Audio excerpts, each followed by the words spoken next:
ng Federasyon ng Sangguniang Kabataan at ako po ang naatasang magbukas ng programa para sa ating lingguhang pagpupulay sa Watawat.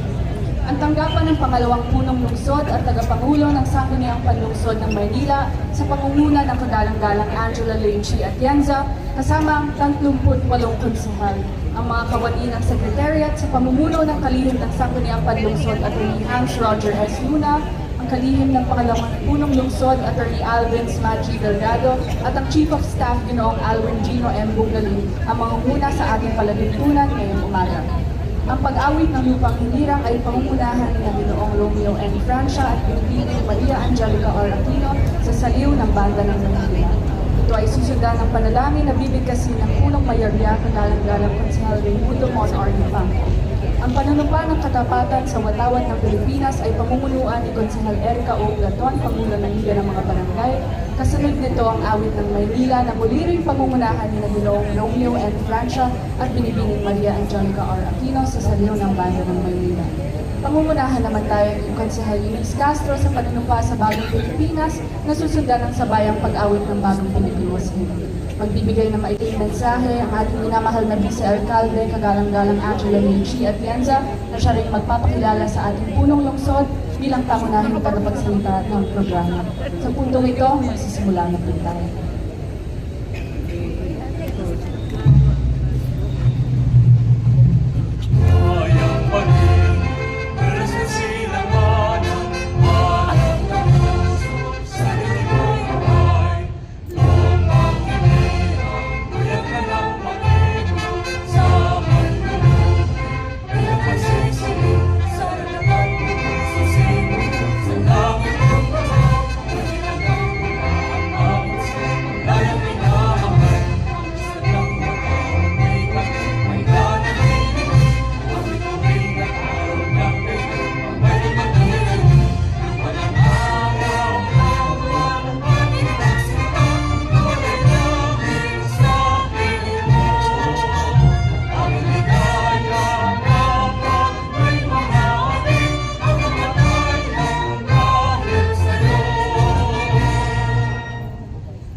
Panalangin. Makapangyarihan Diyos, sa pagsisimula ng araw na ito at sa pagtaas ng aming bandila, kami po ay lubos na nagpapasalamat sa biyaya ng buhay, sa kapayapaan at sa kakataong magpapaglingkod sa aming bayan.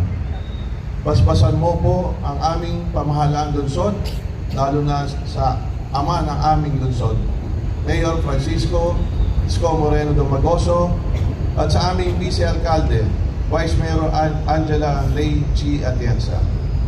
Bigyan mo po sila ng karunungan, lakas ng loob, at pusong tapat sa paglilingkod sa sambayanan. Naway maging gabay ka nila sa bawat pasya para sa ikabubuti ng aming mamamayan.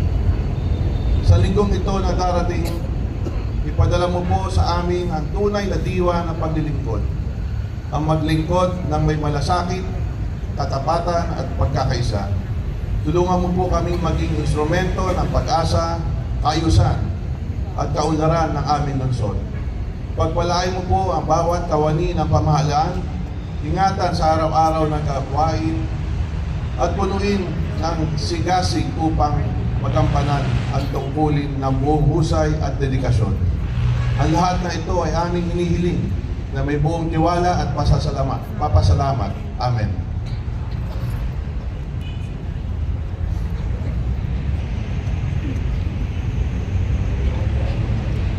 Panunumpa ng katapatan sa Watawat ng Pilipinas. Ako ay Pilipino, buong katapatang nanunumpa sa Watawat ng Pilipinas at sa bansang kanyang sinasabisan, na may dangal, katarungan at kalayaan, na pinakikilos ang sambayanang maka-Diyos, makatao, makalikasan at makabansa. Ang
bagong Pilipinas.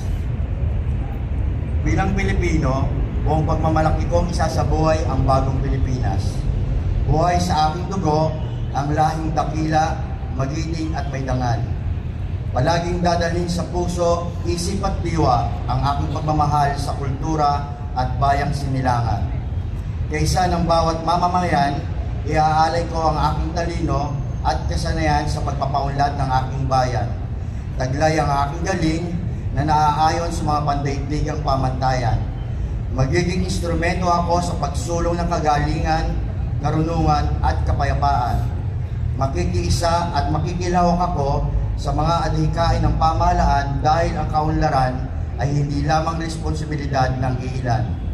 Isusulong at pangangalagaan ko ang karangalan, kalayaan at interes ng aking bayang minamahal. Bilang Pilipino na may pagmamahal, pakialam at malasakit, hindi makasarili kundi para sa mas nakararami, tatahakin ko ang landas tungo sa isang bagong Pilipinas.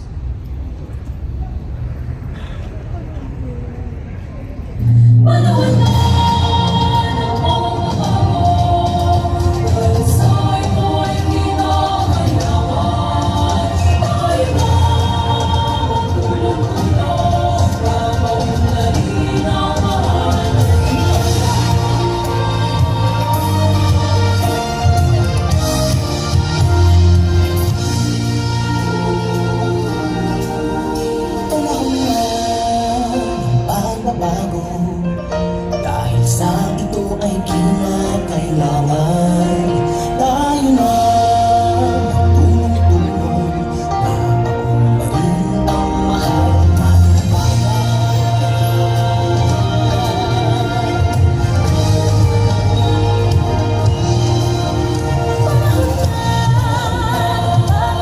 ang mahal nating ayos ang mga dapat ayusin.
sa inyo lahat.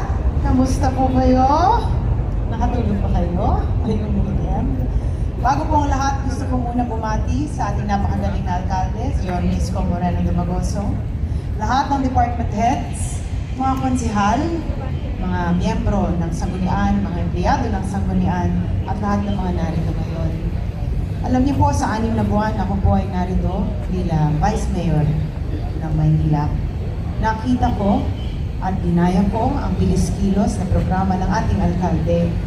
Kaya unang beses na ako'y pumasok sa aking opisina, ang ginawa po natin ay buksan ang opisina para makatanggap ng mga hinaing ng mga Manilenyo at kahit paano tumulong tayo. Dahil ayokong mapahiya sa mga taong nagsuporta sa akin, lalo na sa ating alkalde. Nagbukas rin tayo ng isang kwarto sa tabi ng Office of the Vice Mayor para mag-offer ng free legal service para sa mga Manilenyo. Dahil para sa akin, importante na sa 3 taon na ito, makaiwan ako ng legasiya sa buhay ng mga Manilenyo.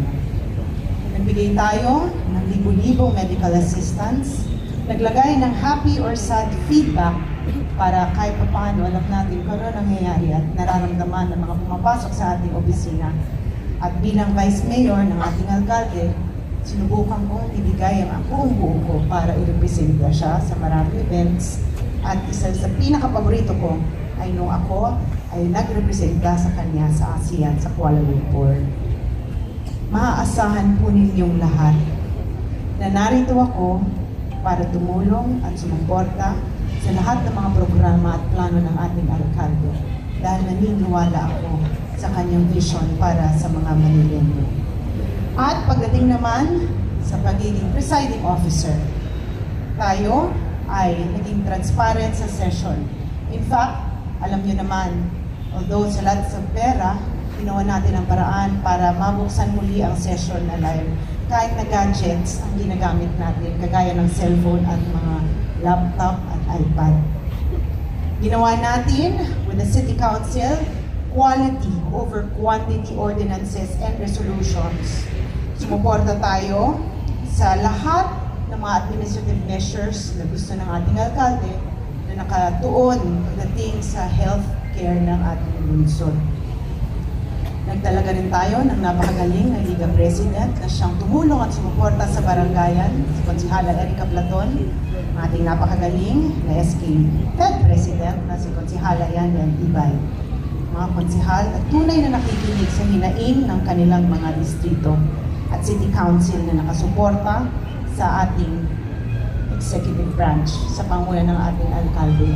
Binuksan din po natin ang ating opisina para ipaglaban ang mga sektor ng lipunan na siyang nagnanais na mapakinggan. Nag-hire tayo through the help of PESO ng mga PWD sa ating opisina.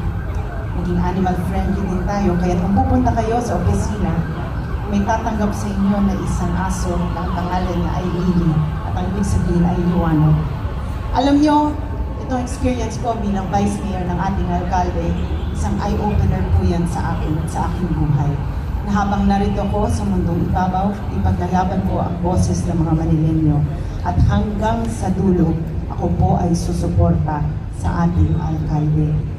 Narito rin ako para ibigay ang mikropono sa ating pinakamagaling na alkalde na alam ko ang vision niya na gawing Singapore ang Maynila balang araw, unti-unti nagagawa na ng paraan. Na kahit ano pa man ang kanyang ininda, pagpasok dito, nakita natin na kahit paano hindi natin naramdaman ang hirap. Kaya ibibigay ko na po ang mikropono sa para sa akin, pinakamagaling na alkalde ng buong Pilipinas. Ang ating nag-iisa, si Yorme Isko Moreno Tumagoso.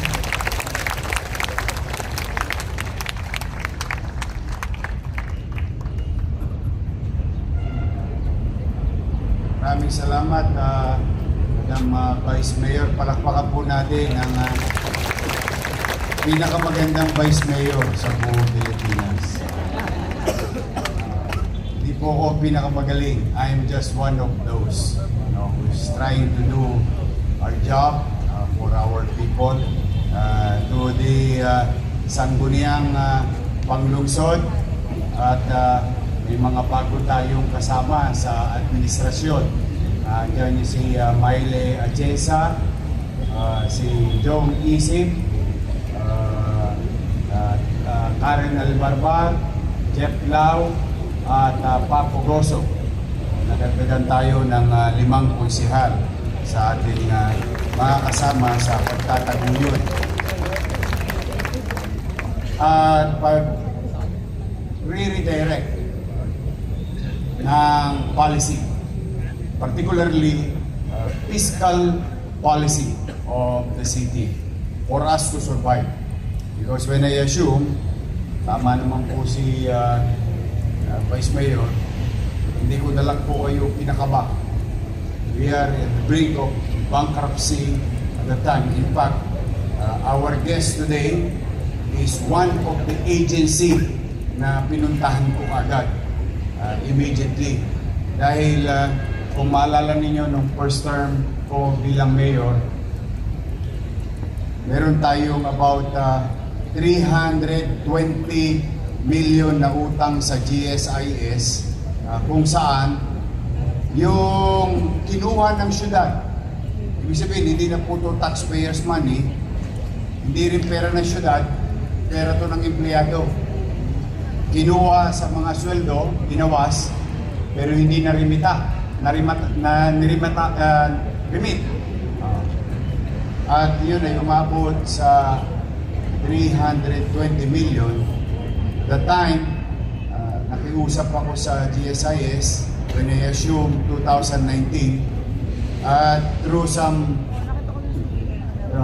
negotiation, it went down to 180 million para maging updated ang lahat ng empleyado ng lungsod ng Maynila. Kasi sa puso't isipan nyo, updated kayo. Kasi kinaltas na eh. Kaya lang hindi ni-remit ng inyong pamahalaan. Bagamat nagkaganon, ginawa na lang natin ang paraan sa kabutihan loob ng GSIS na ipababa na natin sa principal, which is about 180 million, tapos binumbay ko pa. Pumayag sila na bumbayin ko. Babayaran ko buwan-buwan sa loob ng 12 months, tapos with the promise and commitment that the current obligation should be paid. And after a year, I was given a certificate of GSIS 10 na fully paid ang lahat ng empleyado ng gobyerno ng lungsod ng Maynila. Ngunit na-miss yata ako ng GSIS. Dahil when I assumed this term, July, 300 billion na naman ang utang ng lungsod ng Maynila. Yes, kung po kayo magugulat, yung po talaga ang katotohanan. Sa kwentada nila, mayroon tayong 300 milyones na obligasyon. Pera nyo na naman, hindi ni-remit nung mga nagdaan. Sinundan ko. Hanggang ngayon, nagbabatenggahan pa kami ng GSIS, palitan ng offer, hopefully, someday, somehow, maayos din, which I believe, because GSIS is our partner. Partner ng gobyerno, ng kahit sinong gobyerno sa ating bansa. And they're here today, and I would like to give recognition because may utang na tayo sa kanila, pero sila may good news na dala ngayong umaga. Baligtad ano? Dapat ako nagpupunta sa flag ceremony nila, nag-iintrega ng pera ninyo. Pero mamaya, ayoko nang i-preempt, but I have to recognize because, you know, it's really hard to wake up at 6 a.m. to go to 7 o'clock flag ceremony ng Manila City Hall. Alam niyo yan. Ako, Diyos ko. Ngayon pa, lamig-lamig. No? Parang Pasko pa rin. But I would like to recognize Attorney Jason Teng, Executive Vice President, Lea Melissa D. De Leon, Senior Vice President, Eric G. Bundak, Vice President, Attorney Wilma R. Padi, Claims Lawyer, Tristan Hernandez, OIC Manager, Mia Likigan, Marketing Officer, Jonah Lou Bulandres, Rose Virgin Abayan, Rose, ako na magpalit, Rose Abayan, VP Mark Sorillo. Joe. Yan. Pakasan nyo. Kasi pag-retire nyo, yan ang opisina po, puntahan ninyo. Muli, welcome to Manila City Hall. Please extend our gratitude to our General Manager, Jose Arnulfo Wick Veloso. Talaga pong hopefully, cross finger, mapagbigyan tayo. Kasi, as you all know, sinabi kanina ni Vice Mayor at ng Konseo ng Maynila, marami ako nire-redirect na policy, and most of it is fiscal policy through the effort of your Chief Executive and your City Treasurer, Paul Bea, and City Administrator, Wardy Quintos. We may have a good redirection of obligation from Land Bank of the Philippines and Development Bank of the Philippines. We may sign a new agreement with them, not taking loans, but fiscal ease for the city, and it's been ongoing for the past so many months. Pagka ganun pa, ako nga, sabi ko sa inyo, nagpapasalamat ako sa Diyos na nakatawid tayo ng 2025. Now we are going to face another year of challenging fiscal situation, but rest assured, kung manatag kayo, kahit na tayo gipit na gipit, pipilitin kong iraos ang ating lungsod, partikular ang ating mamamayan, at siyempre, hindi naman tayo pwede maging magaling sa kapitbahay natin kung pabayaan naman tayo sa loob ng bahay natin. So I'll make sure that things are in right order, priorities, and programs. But for the meantime, I would like to thank the entire City Council for supporting our directions, policies, and thank you very much. Si Atty. Hans, yung pinakabatang sekretaryo ng Konseho ng Maynila, is my classmate in law school. I'm happy for him. He became lawyer. Marami sa mga kabatch ko, puro lawyer na. Congratulations, Hans. Now, going back to you. Sabi nga, back to you. Good morning. Good morning. Napakahirap maglingkod at bahagi ng pamahalaan. Maglingkod sa tao bayan. Because, una, office politics. Pangalawa, yung masyadong kursunada ng supervisor mo. Pangatlo, problema ka sa buhay. Lahat siguro, normal na problema. No? Plus the fact that it's really hard. Kailangan mahalin mo ang paglilingkod sa bayan. Yung tsape, incidental lang at kailangan.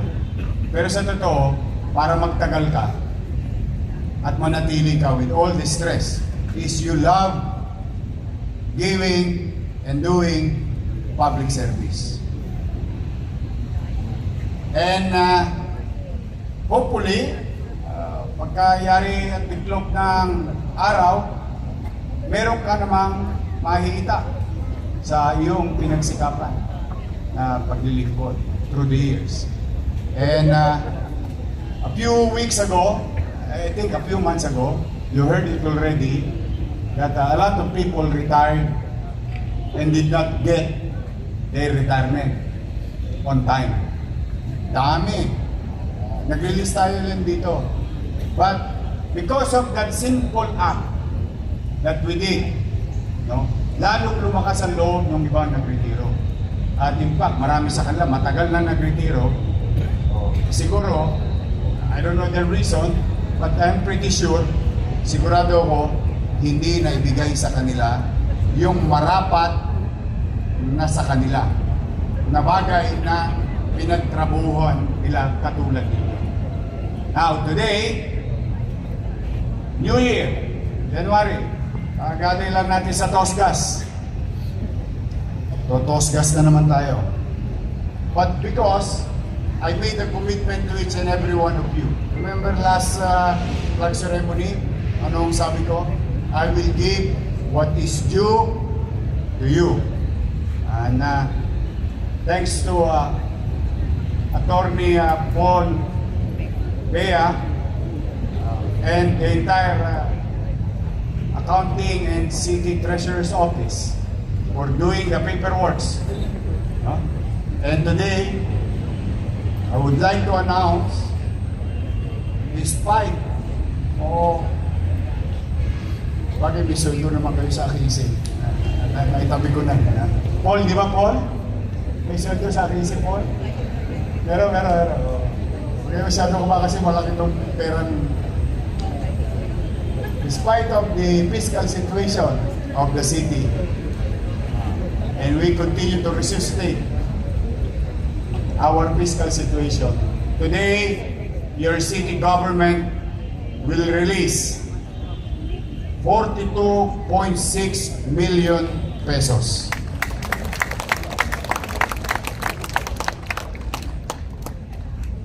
For the 92 employees na nagretiro.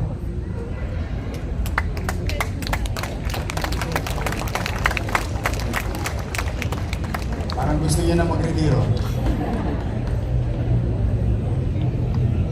And I would like to call everyone here in the States, all our retirees. Pwede bang habang sila ay nasa entablado, papunta sa entablado, palakpakan nyo naman sila?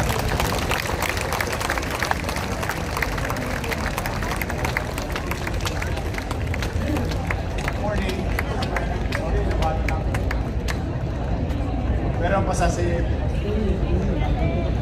long awaited.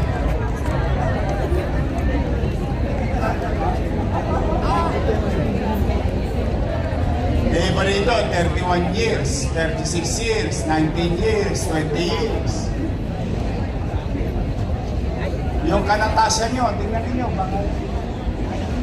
Di ba rito, 36 years, baka chinchang supal yung... Ano kayo?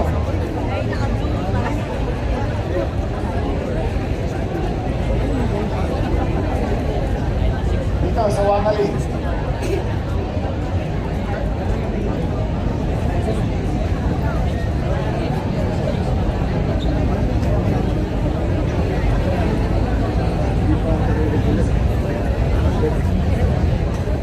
Okay na. Actually, 100 plus po yan. Hindi lang available yung iba. Pero, rest assured, kaya ko sila inimbitahan.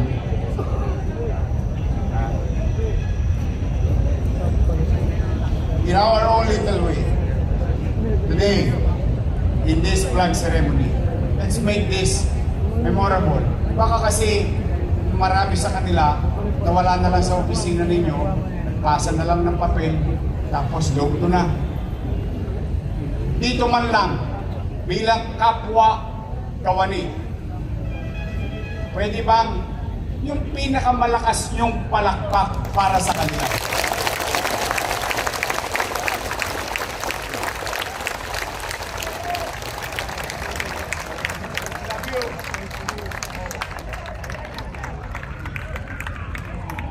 At maaari po ba ay ulitin ninyo? Ulitin ninyo yung sasabihin ko. Sabay-sabay tayo.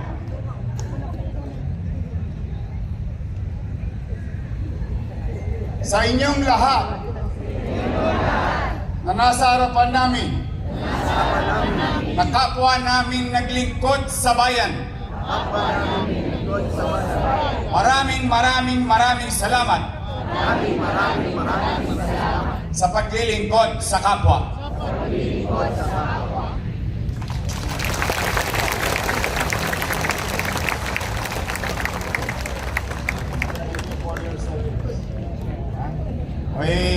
Meron lang ako special mention. Gas pa dito. Libre mo. Si Doktora Maripas Aguilar. Sino? 2,587,000. Wala. Sana all.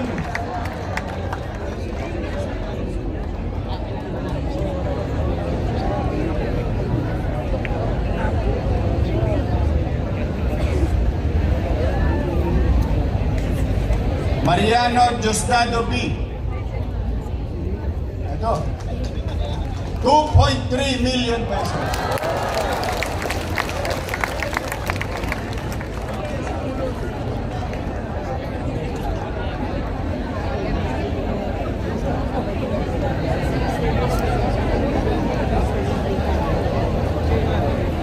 Hindi naman lahat to 2 million ha, baka mamaya. May mga utang pa sa iyo, iba dito, masikil ko. Just try. Basta sa kalat, 2 million, 1 million, 800,000, may 200,000, may 150, variation. Pero gusto ko lang bigyan din yung mga paldo. Kasi ang sarap pakinggan eh. Pinaghirapan nyo. This is your effort. Lahat ng baha, traffic, late, consume, basta, lahat na, di ba? Ito kawan. Doktora Maria Teresita DC Natividad. 2.5 million.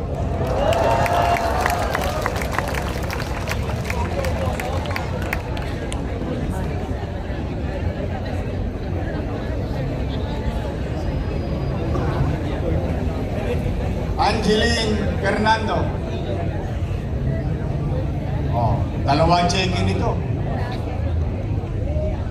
Isang 569,000 at isang 2,097,000.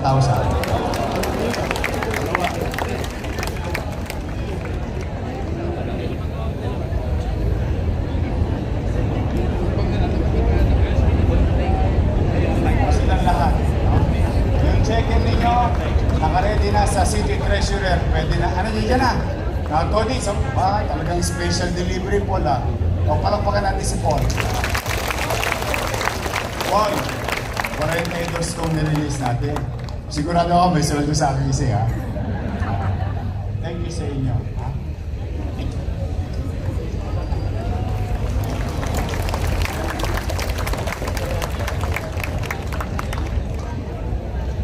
Sige.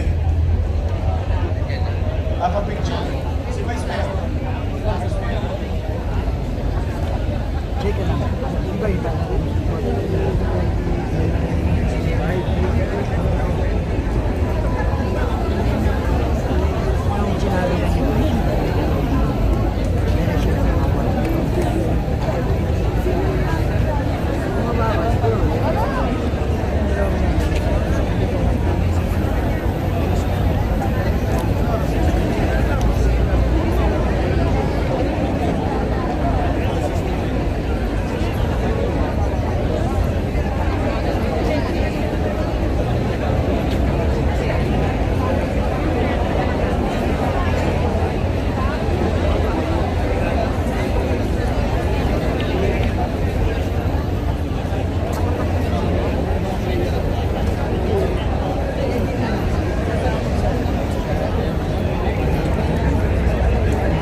service.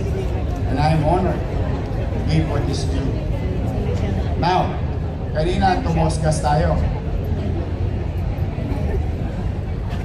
Sabi nga, kaya kayo matuturing kayo sa buhay, misan. Wala rin masamang makinig sa mga payo ng nakatatanda sa atin. Ang nagbibigay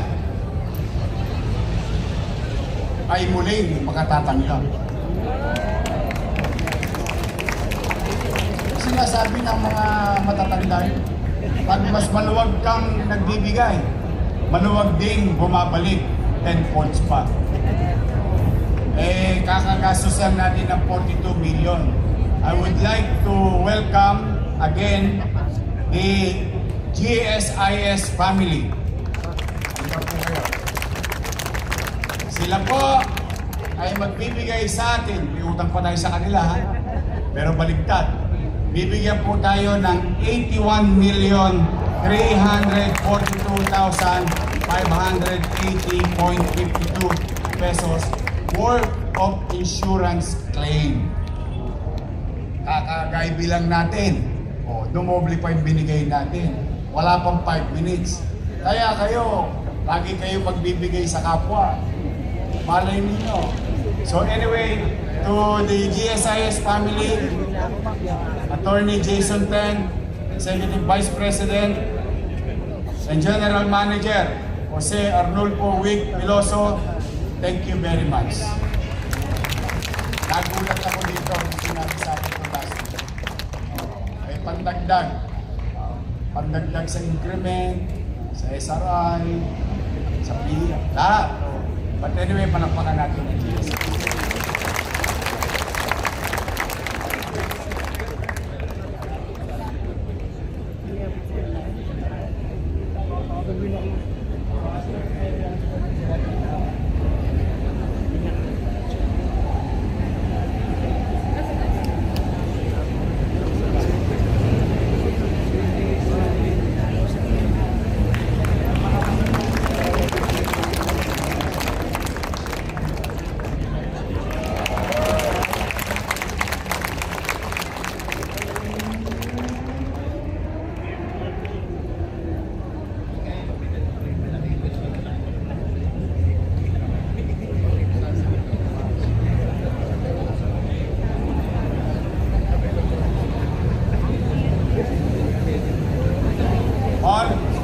Entrega ko na.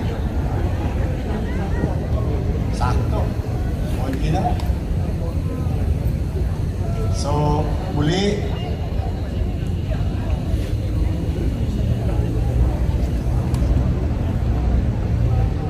special mention lang, longest in service, Mr. Roman Bandin from CPSO. Who served 44 years and 9 months. Retired last February 15, 2000. 44 years. Pinalo niya na ako. I've been serving you for the past 27 years. Disgrasya. Maabutin ko pala. 35. But anyway, good things come to those who wait. Many more things that we are going to do. We need a lot of patience, discipline on both. On how to efficiently collect taxpayers' money. And I hope we continue to enjoy the growth the way we had a growth. In just 6 months, we grew by 9% based on efficiency. And I hope, with your help, all of you here, we can achieve the same numbers or more in terms of growth with regard to efficiency. And rest assured, wala tayong gastos na pawarde-warde o walang kapararakan. I will make sure of that. We will spend on things that will address MBN or purposes of service to the people, minimum basic needs, housing, education, healthcare, and jobs. Then we will address your need, hopefully cross finger, walang tabla, kundi updated. And this year, our direction, finally, we have finished already the plan last week. We will try, because last year, we have accommodated 40% of the 11 billion commercial obligation done in the past. So that's about 4.8 billion pesos. But this year, hopefully, we will limit addressing previous obligation. Bibigay pa rin tayo, pero kakaharapin na natin na ang ating buwan ng tustusin ay napapanahon. Ibig sabihin, so not to incur current obligation by addressing previous obligation. So, don't get me wrong. We will continue to address previous obligation, pero i-minimize na natin because as much as we did last year, lahat minantikaan na natin. Ibig sabihin, wala nang natabla halos sa lumang obligasyon. Ngayon naman, moving forward, current obligation, recurring will be confronted and still pautay-utay sa previous obligation. Don't worry about our bank loan because the bank loan has already its own reference of income or share or payment. May pinagkukuhanan na siya. Kaya buong kababaang loob, andito ako sa harapan ninyo ngayon, nakikisuyo ako. Unawain natin ang ating mga taxpayer, give them special attention, make them feel that worth every penny ang binibigay nila. Pakitunguhan natin sila ng maayos. Tulungan ninyo ako. Basta pipilitin kong magbuti. Mag-iinam ako. But I cannot do this without you. Kaya guys, boys and girls, especially the girls who are beautiful employees of the City of Manila. Kita nyo, Vice Mayor, ang ganda-ganda oh. Tabi ko si Alfonso ko, may asim pa. I need you.